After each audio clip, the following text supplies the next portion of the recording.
Namaskar. Startling developments in the Delhi blast. Now, an evidence has emerged of Bangladesh's hand in this whole thing. I have a small slide deck that I'll share with you. A small request, as always, to all of you to please like this video. And if you have not already subscribed to our channel, do subscribe to our channel. This is also coming in two modes, portrait mode as well as landscape mode. Whichever mode you are watching it in, please do comment how you like the mode and how the presentation is. Thank you very much. Thanks in advance. Let's take a quick look at the slide deck. Intel, that is intelligence, India's intelligence, finds a Dhaka link in the Red Fort terror blast. How is this happening? Who is involved? What happened? All that and more in this. Let's go to the next slide, please. NIA, the National Investigation Agency, has gathered intelligence suggesting Bangladesh's territory may have been used in planning the attack on Red Fort that was aborted because the car detonated on the road. This has been repeatedly denied by the Bangladeshi government. What spills the beans is that there was one meeting. We are going to come to that in a minute. There was one meeting of many extremist elements, which was, to welcome somebody from Pakistan to come in and talk about this. And in that, there were two Bangladeshi government officials. How can you deny now? These are all the things that we are going to tell you. Just take a look. Just wait for a second. Like I said, if you have not already liked this video, please do like this video. Startling developments. A virtual meeting took place in Dhaka the week before the blast between militants and officials. Participants included Saifullah Saif, Pakistan-based LET commander, joining virtually, which means probably a Zoom meeting. There were also people like Hizbul Tahrir leader Zubair Ahmad Chaudhry. This is from Bangladesh. Next one, please. And there were also other people like Markazi Jamaat al-Hadith General Secretary Ibtisam Ilahi Zahir. Now this is this big spiller. The thing is, there were two Bangladesh officials, Dr. Nasirul Ghani and Muhammad Azaz, Dhaka North Corporation CEO. So these two people are present also in that virtual meeting. You cannot deny that you are not involved in this, Mr. Yunus. And I'll give you an update on where Mr. Yunus is trying to flee to. Please remind me at the end. I will do that. And I have some information about that. Very interesting details on that. You'll have to wait till the end because I won't want to diverge from this script. Also, militants from ABT, Ansarullah Bangla team, and an explosive expert, Sumon Ahmed, was there. Sources indicate the group crossed into India via the Rajshahi Murshidabad corridor in early November and used a safe house tied to Bangladeshi national Ikhtiar for logistics and accommodation. This Ikhtiar fellow itself has a very interesting past. Let's go to the next page. Evidence of explosives and supplies flowing from Pakistan into West Bengal is under investigation, with manhunts underway for suspects who fled to Murshidabad after the blast. We still stand that 15 doctors are missing from Al-Falah University. 15, 1-5. And about 32 cars were planned to be part of blast that were supposed to take out 50,000 civilians.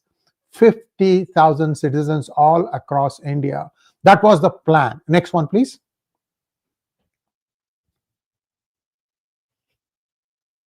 So that ends there, but I think there is more information. Ikhtiar, this man killed a Bangladesh intelligence officer, and that fellow is hiding in West Bengal and looks like he's hiding in plain sight. But these are all things where it tells you that the administration inside Bangladesh is collapsing. Anytime this could just completely come apart. By the way, a lot of other things have happened. 1, 2, 3, I'm going to let you know.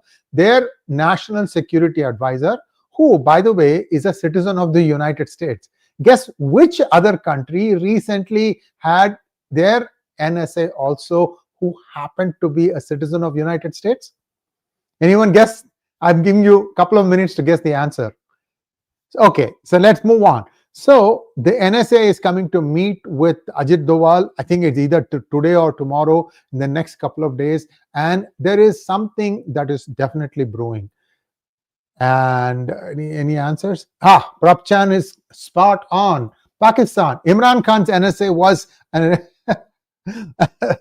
a citizen of the United States. My goodness, the more they like to show themselves as different, the more they are the same. Okay, let's move on. So there was also an attempt, it is told, it is believed, by the CIA to try and resuscitate the humanitarian corridor between Bangladesh and Arakan area, Rakhine state. And this looks like the Bangladesh army chief is not for it, but others seem to be for it. So there is some kind of what I would call, unease developing inside the army ranks also. So this is where things have to really, really start tightening up. India needs to assert itself. All this, just based on one interview that Sheikh Hasina gave. I'm also hearing that many Awami League senior members are forced to come and hide in India because there have been a lot of threats. So you are looking at something very similar to 1971, folks. But what of Mr. Muhammad Yunus himself? Remember, I told you there might be desertion by Muhammad Yunus 2 days ago. Well, it's not just him. Even the president, a title ahead, appears like he also wants to leave. And Muhammad Yunus, it is believed, has sounded out 3 countries for asylum, the 3 countries being Belgium, France, and Germany. And it is also reliably believed that Belgium said, you can come stay here. Why do you want Belgium? Don't you have enough Muslims in your rank and file? Isn't your policeman having an average age of 43 inches and an average waist size of, isn't the average Belgian policeman having age of 43 years and an average waist size of 43 inches? You think you can run out these guys? Why do you want to just put mud on your own head? I don't understand. Muhammad Yunus should be allowed to just stay where he is and face trial. This guy is a joke.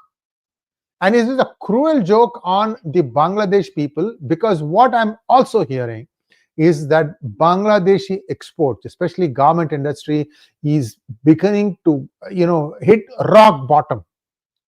Even with higher tariffs on Indian garments, looks like they are preferring to buy from Indian garment suppliers, mainly because of the stability that India offers. And I think this is also affecting some Sri Lanka garment manufacturers too. I don't know what the reason there is. Maybe it is just the fact that their exchange rate may be not very good. And therefore, India is continuing to send export to United States.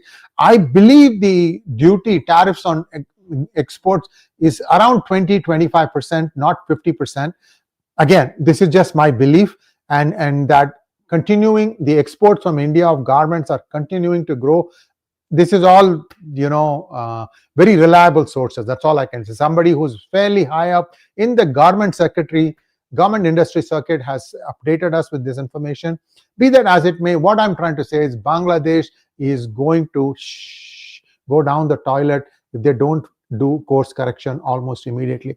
The prosperity of Bangladesh for the last 10 years is mainly because of what Modi ji did with Sheikh Hasina government. He realized that instead of trying to stop Bangladeshi illegals at the border, try to make the lives of Bangladeshis better. A lot of Indian industries were encouraged to go and set up garment factories in Bangladesh. By the way, the Bangladesh labor is still about 25 to 30% cheaper than what it is in India. So India needs to automate wherever they can. They need to streamline their processes so that they can compete effectively. I'm just telling you. So because of that thrust, a lot of people who used to come to India to work, they could stay back in Bangladesh and work. And the average economy, their GDP, went up significantly in the last 10 years. In fact, it was growing faster than Pakistan for some years. So this is stupid in my opinion, but be that as it may, let's wait and see how quickly this thing is going to get sorted out. I have no doubt in my mind that Sheikh Hasina should be allowed to come back. Maybe you can have one more elections, but it should be done neutrally. I don't know how that will be possible. Certainly India would not want to go in and hold elections, but something needs to happen. Some stability needs to happen. We'll see how that goes on. So that's all I have for you as far as an update is concerned. So clearly, there is a Bangladeshi government hand in Delhi blast, and that means bad news. That means bad news. I'm also hearing some other developments. I will hold back until I have double, triple proof on that.